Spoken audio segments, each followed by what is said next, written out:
Students, हमारी last section में हमने पैरेलल लाइंस के बारे में पढ़ा। अब हम इस सेक्शन में देखेंगे कि जब दो पैरेलल लाइंस को एक ट्रांसवर्सल इंटरसेक्ट करता है तो बनने वाले ऑल्टरनेट इंटीरियर एंगल्स में क्या रिलेशन होता है। हम इस रिलेशन से संबंधित थ्योरम को प्रूव करेंगे और उसके ऊपर बेस्ड क्वेश्चंस भी सॉल्व करेंगे। हमारी नेक्स्ट थ्योरम का स्टेटमेंट है, if a transversal intersects two parallel lines then each pair of alternate interior angles are equal. देखिए, इस थ्योरम के अकॉर्डिंग जब दो पैरेलल लाइंस को एक ट्रांसवर्सल इंटरसेक्ट करता है तो बनने वाले ऑल्टरनेट इंटीरियर एंगल्स आपस में इक्वल होते हैं। इस थ्योरम को हम इस फिगर की हेल्प से समझ सकते हैं। यहां पर दो पैरेलल लाइंस AB और CD है जिसको एक ट्रांसवर्सल MN इंटरसेक्ट कर रहा है। यहां पर बनने वाले ऑल्टरनेट इंटीरियर एंगल्स के पेयर है एंगल APQ। ये एंगल ऑल्टरनेट इंटीरियर एंगल है एंगल DQP का। देखिए यहां पर ये दोनों एंगल्स ऑल्टरनेट इंटीरियर एंगल का फर्स्ट पेयर है और इस थ्योरम के अकॉर्डिंग ये दोनों आपस में इक्वल होते हैं। इसी तरह का सेकंड पेयर है एंगल BPQ और एंगल CQP का। यहां पर ये दोनों एंगल्स ऑल्टरनेट इंटीरियर एंगल्स के सेकंड पेयर है और हमें ये प्रूव करना है कि ये दोनों भी आपस में इक्वल होते हैं। तो यहां हम लिख सकते हैं, given two parallel lines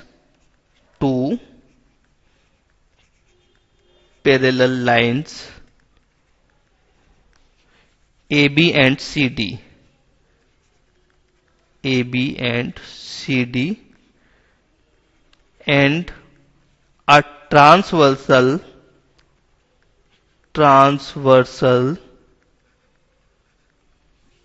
MN intersecting AB at P and CD at Q। AB at P and CD at Q to prove। देखिए हमें यह प्रूव करना है कि ऑल्टरनेट इंटीरियर एंगल्स आपस में इक्वल है, यानी एंगल APQ इक्वल है एंगल DQP के। Angle APQ equal to angle DQP। इसी तरह से एंगल BPQ इक्वल है एंगल CQP के। Angle BPQ equal to angle CQP। चलिए इसे प्रूव करते हैं। देखिए एंगल MPB ये वाला एंगल और एंगल APQ ये एंगल, इन दोनों में हम क्या रिलेशन देख रहे हैं। हम देख रहे हैं कि ये दोनों एंगल्स एक दूसरे के वर्टिकल अपोजिट एंगल्स होते हैं और हम जानते हैं कि वर्टिकल अपोजिट एंगल्स आपस में इक्वल होते हैं। तो हम लिख सकते हैं angle MPB equal to angle APQ reason vertically opposite angles. अब देखिए एंगल MPB और एंगल PQD इन दोनों में क्या रिलेशन है। ये दोनों एंगल्स करस्पॉन्डिंग एंगल्स हैं और हम जानते हैं कि करस्पॉन्डिंग एंगल्स भी आपस में इक्वल होते हैं। Angle MPB equal to angle DQP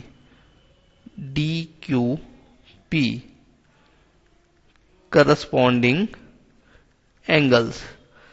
अगर हम इन दोनों को कंपेयर करते हैं तो हम देखते हैं कि एंगल APQ इक्वल है एंगल DQP के और हमें फर्स्ट पार्ट में यही प्रूव करना था।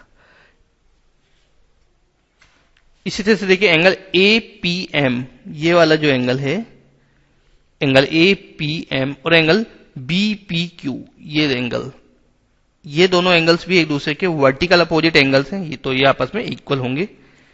Angle APM M equal to angle B P Q, B P Q, vertically opposite angles. इसी तरह से देखिए एंगल ए पी एम और angle C Q P, angle A P M और एंगल सी क्यू पी, ये दोनों angles corresponding angles हैं, तो ये आपस में इक्वल होंगे। Angle A P M equal to angle C Q P, corresponding angles. तो इन दोनों के बेस पे हम कह सकते हैं angle B P Q equal होगा एंगल सी क्यू पी के, और यहां पर हमें यही प्रूव करना था। तो इस थ्योरम में हमने देखा कि जब दो पैरेलल लाइंस को एक ट्रांसवर्सल इंटरसेक्ट करता है तो बनने वाले ऑल्टरनेट इंटीरियर एंगल्स आपस में इक्वल होते हैं। चलिए अब हम इस थ्योरम के ऊपर बेस्ड कुछ क्वेश्चंस देखते हैं। देखिए हमारे फर्स्ट क्वेश्चन में हमें दो पैरेलल लाइंस ए बी और सी डी गिवन है, और साथ में इस तरह का ये फिगर गिवन है, और हमें एंगल ए की वैल्यू फाइंड करनी है। तो चलिए देखते हैं हम इसे कैसे फाइंड करते हैं। देखिए एंगल ए को फाइंड करने के लिए हम ए बी और सी डी के पैरेलल में ही एक लाइन ड्रॉ करेंगे जो पॉइंट ओ के थ्रू पास होगी। तो देखिए यहां पर हमने एक लाइन एल ड्रॉ की है जो पॉइंट ओ के थ्रू पास होती है, और लाइन ए बी और सी डी के पैरेलल है। इस तरह से बनने वाले एंगल्स को हमने एंगल 1 और एंगल 2 का नाम दिया है। अब हमें यहां से एंगल ए की वैल्यू फाइंड करनी है। Draw L parallel to A B. देखिए एंगल 1 और 55 ये दोनों एंगल्स ऑल्टरनेट इंटीरियर एंगल्स हैं, तो आपस में इक्वल होंगे। Angle 1 equal to 55 degree reason alternate angles. इसी तरह से एंगल 2 और 38 ये दोनों भी ऑल्टरनेट एंगल्स हैं, तो ये आपस में इक्वल होंगे। Angle 2 equal to 38 degree, same reason alternate angles. तो जब हम ए की वैल्यू फाइंड करेंगे तो ए इक्वल होगा एंगल 1 प्लस एंगल 2 के। तो इसके लिए हम दोनों को ऐड करेंगे, 55 प्लस 38, और यहां से हमें एंगल ए की वैल्यू मिलेगी 93 डिग्री। तो हमारा आंसर है 93 डिग्री। चलिए हमारा नेक्स्ट क्वेश्चन देखते हैं। देखिए इस क्वेश्चन में हमें दो पैरेलल लाइंस ए बी और सी डी गिवन है, और साथ ही हमें यहां पर एंगल ए पी क्यू ये गिवन है 50 डिग्री। हमें यहां पर एक्स और वाई की वैल्यू फाइंड करनी है। हमें एंगल आर की वैल्यू गिवन है 127 डिग्री, यानी angle A P Q 50 degree और angle P R D 127 degree. इसकी हेल्प से हम एक्स और वाई की वैल्यू फाइंड करेंगे।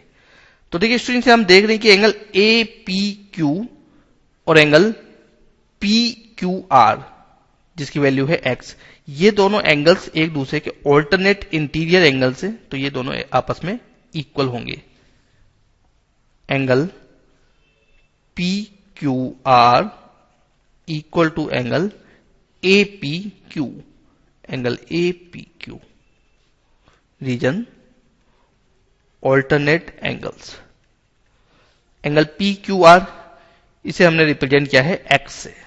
X equal to angle A P Q, ये हमें गिवन है 50 डिग्री, तो यहां से हमारे पास एक्स की वैल्यू आई है 50 डिग्री।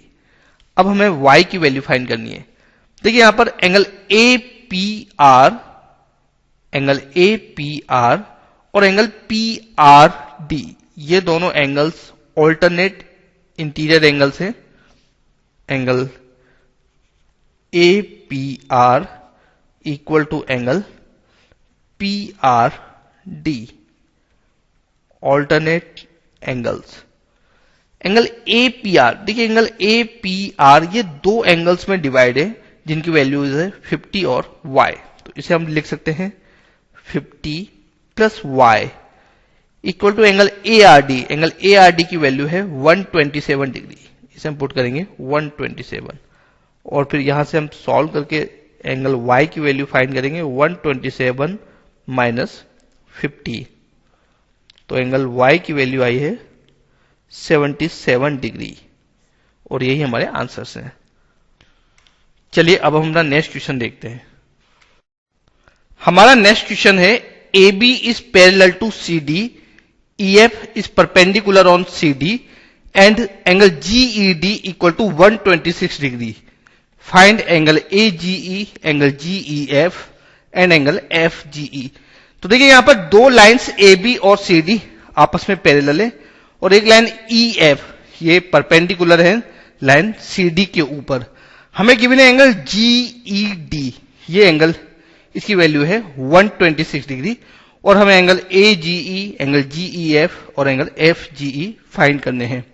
एंगल AGE यानी ये वाला एंगल, एंगल GEF ये वाला एंगल और एंगल FGE, एंगल FGE यानी ये वाला एंगल, ये तीनों ही एंगल्स हमें फाइंड करने हैं। तो काफी इजी क्वेश्चन है ये भी। आप देख रहे हैं एंगल AGE और एंगल GED, ये दोनों एंगल्स एक दूसरे के ऑल्टरनेट इंटीरियर एंगल्स हैं, तो ये आपस में इक्वल होंगे। Angle AGE equal to angle GED, reason alternate angles. और यहां से हमारे पास एंगल AGE की वैल्यू आएगी, एंगल AGE इक्वल टू, देखिए एंगल GED इसकी वैल्यू है 126 डिग्री, तो यहां हम पुट करेंगे 126 डिग्री। हमारे पास एंगल AGE की वैल्यू आई है 126 डिग्री। अब देखिए एंगल GEF, अगर हम एंगल GED में से माइनस करते हैं एंगल FED तो हमारे पास बचता है angle GEF। Angle GEF equal to angle GED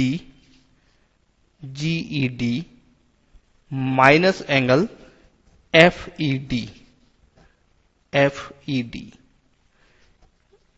angle GEF equal to angle GED, इसकी वैल्यू गिवन है 126 डिग्री और एंगल FED, देखिए एंगल FED ये होगा 90 डिग्री क्योंकि FE परपेंडिकुलर है CD के ऊपर, तो इसे हम लिखेंगे 90 डिग्री। तो यहां से हमारे पास एंगल GEF की वैल्यू आएगी 126 minus 90, that is equal to 36 degree. हमारा सेकंड आंसर है 36 डिग्री। अब देखिए AF ये एक लाइन है और इसके ऊपर एक रे जा रही है GE, तो एंगल AGE और एंगल FGE ये दोनों एंगल्स लीनियर पेयर हैं और हम जानते हैं कि लीनियर पेयर एंगल्स का सम होता है 180 degree. Angle AGE plus angle FGE equal to 180 degree, reason linear pair. एंगल AGE इसकी वैल्यू अभी हमने फाइंड की थी 126 डिग्री, 126 प्लस एंगल FGE ये हमें फाइंड करना है। Angle FGE equal to 180 degree और इसे आगे सॉल्व करने पर हमें एंगल FGE की वैल्यू मिलेगी 180 माइनस 126, तो एंगल FGE की वैल्यू होगी, angle FGE equal to 54 degree. ये हमारा नेक्स्ट आंसर है। तो हमने अपनी लास्ट थ्योरम में ये देखा कि जब दो पैरेलल लाइंस को एक ट्रांसवर्सल इंटरसेक्ट करता है तो बनने वाले ऑल्टरनेट इंटीरियर एंगल्स आपस में इक्वल होते हैं। चलिए अब हम अपनी नेक्स्ट थ्योरम देखते हैं जो इस थ्योरम की कन्वर्स है। हमारी नेक्स्ट थ्योरम का स्टेटमेंट है, prove that if a transversal intersects two lines in such a way that a pair of alternate interior angles are equal, then the two lines are parallel। देखिए ये theorem हमारी last theorem का converse है। Last theorem में हमने पढ़ा था कि जब दो पैरेलल लाइंस को एक ट्रांसवर्सल इंटरसेक्ट करता है तो बनने वाले ऑल्टरनेट इंटीरियर एंगल्स आपस में इक्वल होते हैं। इस थ्योरम में हमें यह प्रूव करना है कि अगर दो लाइंस को एक ट्रांसवर्सल इंटरसेक्ट कर रहा हो और बनने वाले ऑल्टरनेट इंटीरियर एंगल्स आपस में इक्वल हों तो दोनों लाइंस आपस में पैरेलल होती है। यहां पर देखिए AB और CD दो लाइंस है जिनको एक ट्रांसवर्सल MN इंटरसेक्ट कर रहा है पॉइंट P और Q पर। इनसे बनने वाले ऑल्टरनेट इंटीरियर एंगल्स का एक पेयर है एंगल APQ और एंगल PQD, और ये दोनों आपस में इक्वल हैं। तो हमें ये प्रूव करना होगा कि लाइंस AB और CD आपस में पैरेलल लाइंस होंगी। Given two lines AB and CD, AB and CD, a transversal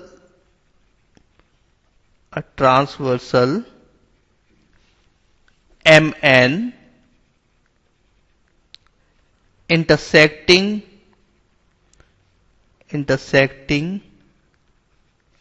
the lines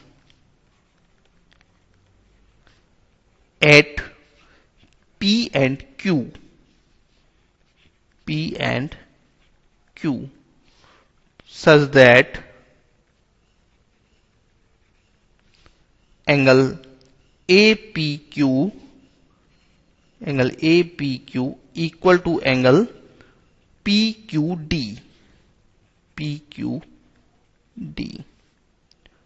to prove, हमें प्रूव करना है कि लाइंस AB और CD आपस में पैरेलल हैं। AB is parallel to CD। चलिए अब इसको प्रूव करते हैं हम। देखिए यहां पर एंगल MPB और एंगल APQ, इन दोनों एंगल्स में क्या रिलेशन है? हम देख रहे हैं कि ये दोनों एंगल्स वर्टिकली अपोजिट एंगल्स हैं और वर्टिकली अपोजिट एंगल्स आपस में इक्वल होते हैं। Angle MPB equal to angle APQ, reason vertically opposite angles. इसी तरह से हमें गिवन है एंगल APQ इक्वल है एंगल PQD के। Angle APQ equal to angle PQD given. इसे बना लेते हैं इक्वेशन नंबर 1 और 2। अब देखिए हम इक्वेशन 1 और 2 को कंपेयर करते हैं तो हम देखते हैं कि एंगल MPB इक्वल है एंगल PQD के।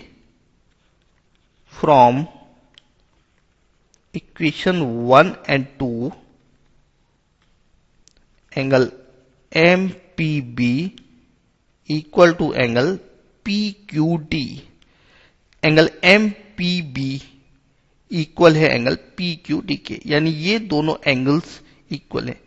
देखिए ये दोनों करस्पॉन्डिंग एंगल्स हैं और हम जानते हैं कि जब दो लाइंस को एक ट्रांसवर्सल इंटरसेक्ट करता हो और करस्पॉन्डिंग एंगल्स आपस में इक्वल हो तो वो लाइंस आपस में पैरेलल होती है, यानी AB पैरेलल होगा CD के। So AB is parallel to CD। Reason हम लिख सकते हैं करस्पॉन्डिंग एंगल्स आर इक्वल। तो इस थ्योरम में हमने देखा कि जब दो पैरेलल लाइंस को एक ट्रांसवर्सल इंटरसेक्ट कर रहा हो और बनने वाले ऑल्टरनेट इंटीरियर एंगल्स आपस में इक्वल हों तो वो लाइंस भी आपस में पैरेलल होती हैं। चलिए अब हम इस थ्योरम के ऊपर बेस्ड कुछ क्वेश्चन देखते हैं। तो इस थ्योरम पर बेस्ड हमारा फर्स्ट क्वेश्चन है, in figure find the values of x and y and then show that AB is parallel to CD। देखिए हमें यहां पर x और y की वैल्यू फाइंड करनी है और फिर हमें प्रूव करना है कि लाइन AB और CD आपस में पैरेलल होगी। यहां पर देखिए 50 और x ये दोनों एंगल्स लीनियर पेयर हैं तो इनका सम होगा 180 degree. x plus 50 equal to 180 degree. Reason linear pair. यहां से हम x की वैल्यू फाइंड करेंगे, x इक्वल टू 180 माइनस 50, तो x की वैल्यू आएगी 130 डिग्री। ये हमारा फर्स्ट आंसर है। अब देखिए y और 130 ये दोनों वर्टिकली अपोजिट एंगल्स हैं, तो ये आपस में इक्वल होंगे। y equal to 130 degree. Reason vertically opposite angles. तो हमने यहां पर देखा कि x और y दोनों की ही वैल्यू है 130 डिग्री, और हम देख रहे हैं कि ये दोनों एंगल्स ऑल्टरनेट इंटीरियर एंगल्स हैं। हम जानते हैं कि जब दो लाइंस को एक ट्रांसवर्सल इंटरसेक्ट करता है और ऑल्टरनेट इंटीरियर एंगल्स आपस में इक्वल होते हैं, तो वो दोनों लाइंस आपस में पैरेलल होती है। तो हम लिख सकते हैं x equal to y, so AB is parallel to CD। Reason alternate interior angles are equal, और यही हमें प्रूव करना था। चलिए हमारा नेक्स्ट क्वेश्चन देखते हैं। हमारा नेक्स्ट क्वेश्चन है, in figure given that angle AOC equal to angle ACO। देखिए यहां पर एंगल AOC ये इक्वल है एंगल ACO के, यानी इस एंगल के, and angle BOD equal to angle BDO। Angle BOD ये वाला एंगल इक्वल है एंगल BDO के, यानी इस एंगल के। हमें ये प्रूव करना है कि लाइंस AC और DB आपस में पैरेलल है। तो देखिए इन दोनों लाइंस को पैरेलल प्रूव करने के लिए अगर हम ये प्रूव कर दें कि ये दोनों एंगल्स आपस में इक्वल है, यानी ऑल्टरनेट एंगल्स आपस में इक्वल है, तो ये प्रूव हो जाए कि लाइंस आपस में पैरेलल है। चलिए देखिए अब हम इसे कैसे प्रूव करते हैं। देखिए हमें गिवन है angle AOC equal to angle ACO, ये हमें गिवन है। इसे बना लेते हैं इक्वेशन नंबर 1। इसी तरह से हमें गिवन है angle BOD equal to angle BDO, given equation number 2। देखिए यहां पर एंगल AOC, ये जो एंगल है एंगल AOC और एंगल BOD, ये दोनों एंगल्स भी आपस में इक्वल होंगे, क्योंकि ये दोनों वर्टिकली अपोजिट एंगल्स हैं। Angle AOC equal to angle BOD। Reason vertically opposite angles. Equation 1 में हम देख रहे हैं कि एंगल AOC इक्वल है एंगल ACO के, तो हम यहां पर एंगल AOC को रिप्लेस करके इसी जगह पुट कर सकते हैं एंगल ACO। इसी तरह से इक्वेशन नंबर 2 में हम देख रहे हैं कि एंगल BOD इक्वल है एंगल BDO के, तो हम यहां पर एंगल BOD को रिप्लेस करके इसी जगह पुट कर सकते हैं एंगल BDO, एंगल BDO। तो हम यहां देख रहे हैं कि एंगल ACO यानी ये वाला एंगल इक्वल है एंगल BDO के, इस एंगल के। देखिए यहां पर ये दोनों एंगल्स आपस में ऑल्टरनेट एंगल्स हैं, और हम जानते हैं कि जब दो ऑल्टरनेट एंगल्स आपस में इक्वल होते हैं तो लाइंस भी आपस में पैरेलल होती है। So AC is parallel to BD। Reason alternate angles are equal, और यही हमें प्रूव करना था। चलिए हमारा नेक्स्ट क्वेश्चन देखते हैं। देखिए हमारे नेक्स्ट क्वेश्चन में दो मिरर्स हैं PQ और RS। मिरर PQ पर एक इंसिडेंट रे AB जाती है और फिर ये रिफ्लेक्ट होकर मिरर RS पर पॉइंट C पर मिलती है। देखिए AB इंसिडेंट रे है और BC इसकी रिफ्लेक्टेड रे है। ये रे फिर से रिफ्लेक्ट होकर CD के डायरेक्शन में जाती है। हमें प्रूव करना है कि AB और CD ये दोनों आपस में पैरेलल हैं। तो देखिए इसे पैरेलल प्रूव करने के लिए हम PQ और RS पर एक परपेंडिकुलर ड्रॉ करते हैं। देखिए हमने पॉइंट बी पर एक परपेंडिकुलर ड्रॉ किया है बीई और पॉइंट सी पर परपेंडिकुलर ड्रॉ किया है C F. Draw BE perpendicular on P Q and C F perpendicular on R S. अब देखिए इस क्वेश्चन को सॉल्व करने के लिए हम थोड़ी सी साइंस भी यूज करेंगे। हम जानते हैं कि जब भी किसी मिरर पर कोई रे रिफ्लेक्टेड होती है तो एंगल ऑफ इंसिडेंस इक्वल होता है एंगल ऑफ रिफ्लेक्शन के। तो angle A B E equal होगा एंगल ई बी सी के। इन एंगल्स को हम एंगल 1 और 2 से रिप्रेजेंट कर लेते हैं। Angle of incidence equal to angle of reflection. तो यहां पर एंगल 1 इक्वल होगा एंगल 2 के। Angle 1 equal to angle 2। इसे हम बना देते हैं इक्वेशन नंबर 1। इसी तरह से देखिए बीसी इंसिडेंस रे है और सीडी इसकी रिफ्लेक्टेड रे है। तो यहां पर ये दोनों एंगल बीसीएफ इक्वल होंगे एंगल डीसीएफ के, यानी ये दोनों एंगल्स आपस में इक्वल होंगे। इसे हम शो कर देते हैं एंगल 3 और एंगल 4 से। Angle 3 equal to angle 4। इसे बना देते हैं equation number 2।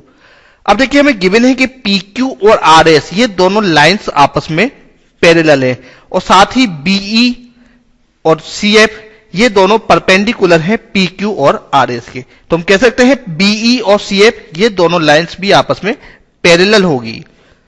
Lines BE is parallel to CF। तो इस बेस पे हम कह सकते हैं एंगल 2 इक्वल टू एंगल 3, क्योंकि ये दोनों एंगल्स ऑल्टरनेट इंटीरियर एंगल्स हैं। Angle 2 equal to angle 3, reason alternate angles. देखिए एंगल 2 इक्वेशन 1 में हम देख रहे हैं कि एंगल 2 इक्वल है एंगल 1 के। तो यहां पर हम इसको रिप्लेस करके पुट कर सकते हैं एंगल 1।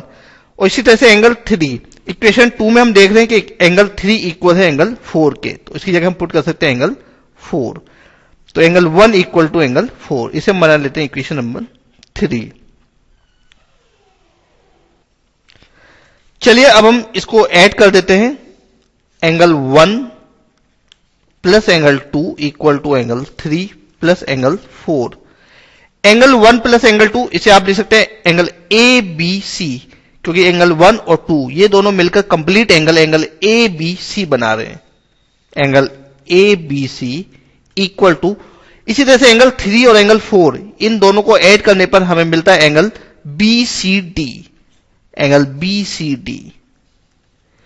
तो देखिए लाइन ए बी और सी डी इनको एक ट्रांसवर्सल बीसी इंटरसेक्ट कर रहा है और हम देख रहे हैं angle A B C equal है एंगल बी सी टी के। यहां पर दोनों ऑल्टरनेट एंगल्स आपस में इक्वल है और हम जानते हैं कि जब दो लाइंस को एक ट्रांसवर्सल इंटरसेक्ट करता है और बनने वाले ऑल्टरनेट एंगल्स आपस में इक्वल हों तो वो लाइंस आपस में पैरेलल होती है। तो हम कह सकते हैं ए बी पैरेलल होगी सी डी के। A B parallel to C D. साथ में हम रीजन लिख सकते हैं ऑल्टरनेट एंगल्स आर इक्वल। तो यहां हमने प्रूव किया A B parallel to C D और इस क्वेश्चन में हमें यही प्रूव करना था। चलिए अब हम अपना नेक्स्ट क्वेश्चन देखते हैं। तो हमारा नेक्स्ट क्वेश्चन है prove that if two parallel lines are intersected by a transversal, the bisectors of any pair of alternate interior angles are parallel। देखिए इस क्वेश्चन के अकॉर्डिंग जब दो पैरेलल लाइंस को एक ट्रांसवर्सल इंटरसेक्ट करता है तो जो ऑल्टरनेट इंटीरियर एंगल्स बनते हैं उनके बाइसेक्टर्स आपस में पैरेलल होते हैं। तो इसे प्रूव करने के लिए पहले हम इसका फिगर ड्रॉ करते हैं। देखिए यहां पर ए बी और सी डी दो पैरेलल लाइंस हैं जिनको एक ट्रांसवर्सल पी क्यू पॉइंट ई और पॉइंट एफ पर इंटरसेक्ट करता है। इससे बनने वाले ऑल्टरनेट एंगल्स एंगल ए ई एफ और एंगल ई एफ डी ये दोनों ऑल्टरनेट एंगल्स हैं जिनके एंगल बाइसेक्टर्स हैं EM और FN। आपको ये प्रूव करना है कि EM और FN ये दोनों आपस में पैरेलल होंगे। देखिए यहां AB और CD आपस में पैरेलल है और PQ इनका ट्रांसवर्सल है। हम जानते हैं कि जब दो पैरेलल लाइंस को एक ट्रांसवर्सल इंटरसेक्ट करता है तो बनने वाले ऑल्टरनेट इंटीरियर एंगल्स आपस में इक्वल होते हैं। तो एंगल AEF इक्वल होगा एंगल EFD के। Angle AEF equal to angle EFD reason alternate angles. चलिए इसे 2 से डिवाइड कर देते हैं हम। Half angle AEF equal to half angle EFD। Half angle AEF, देखिए हाफ एंगल AEF इसको हम रिप्लेस कर सकते हैं एंगल MEF के साथ, एंगल MEF, क्योंकि EM एंगल AEF का एंगल बाइसेक्टर है और ये इस एंगल को दो इक्वल एंगल्स में डिवाइड करेगा, इसलिए एंगल MEF हाफ होगा एंगल AEF का। Angle MEF equal to half angle EFD, angle EFD। देखिए एंगल EFD का एंगल बाइसेक्टर है FN, इसलिए इसे 2 इक्वल पार्ट्स में डिवाइड करेगा। तो एंगल EFN ये हाफ होगा एंगल EFD का। Angle EFN। अब देखिए EM और FN इन दोनों लाइंस को एक ट्रांसवर्सल EF इंटरसेक्ट कर रहा है और बनने वाले ऑल्टरनेट एंगल्स आपस में इक्वल हैं।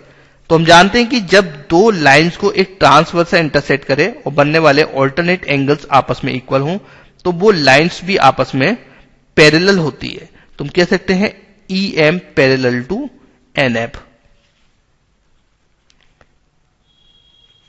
ME is parallel to NF, region alternate angles are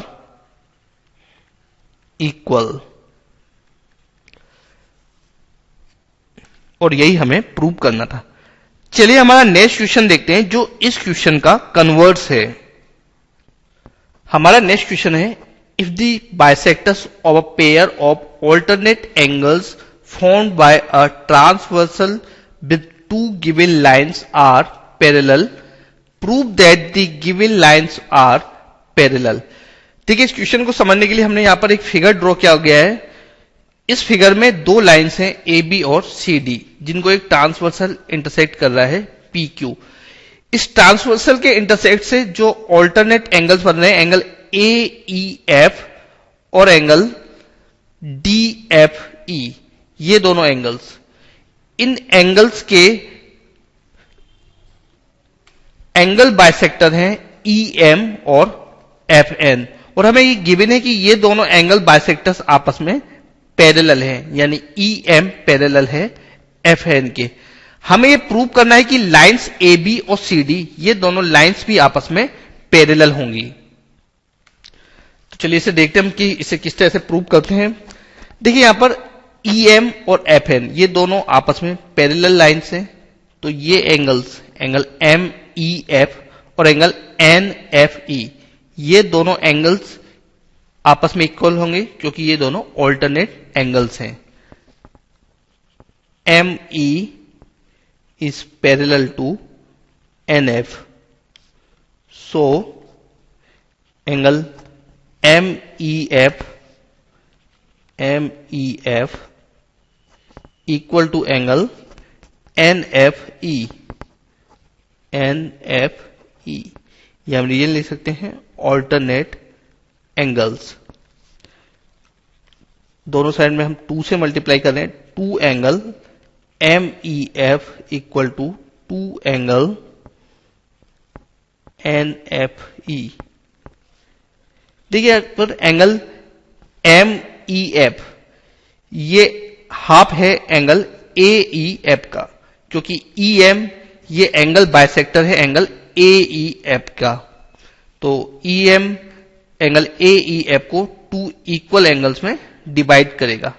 तो हम एंगल 2 एंगल MEF इसको रिप्लेस करके इसकी जगह पुट कर सकते हैं एंगल AEF, एंगल AEF। इसी तरह से FN ये एंगल बाइसेक्टर है एंगल DFE का। तो यहां पर एंगल EFN या एंगल NFE ये हाफ होगा एंगल DFE के। तो हम 2 एंगल NFE को रिप्लेस करके इसी जगह पुट कर सकते हैं एंगल DFE, एंगल EFD। अब देखिए हमने ये प्रूव किया कि एंगल AEF और एंगल EFD ये दोनों एंगल्स आपस में इक्वल है, और हम देख रहे हैं कि ये दोनों ऑल्टरनेट एंगल्स हैं लाइन AB और CD के। तो हम लिख सकते हैं कि लाइंस AB और CD आपस में पैरेलल होगी। AB is parallel to CD. Reason alternate angles are equal, और यही हमें प्रूव करना था। तो अपनी लास्ट थ्योरम में हमने देखा कि जब दो लाइंस को एक ट्रांसवर्सल इंटरसेक्ट करता है और बनने वाले ऑल्टरनेट इंटीरियर एंगल्स आपस में इक्वल होते हैं तो वो लाइंस भी पैरेलल होती है। अगर आपको यह वीडियो अच्छा लगा हो तो कृपया इसे लाइक करें। डेली ऐसे ही वीडियो देखने के लिए चैनल को सब्सक्राइब करना ना भूलें और बेल आइकन दबाना भी ना भूलें, ताकि आपको नए वीडियो की जानकारी तुरंत मिलती रहे। और अगर आपको लगता है कि आपके दोस्तों को भी इससे फायदा हो सकता है तो उनके साथ भी शेयर करें।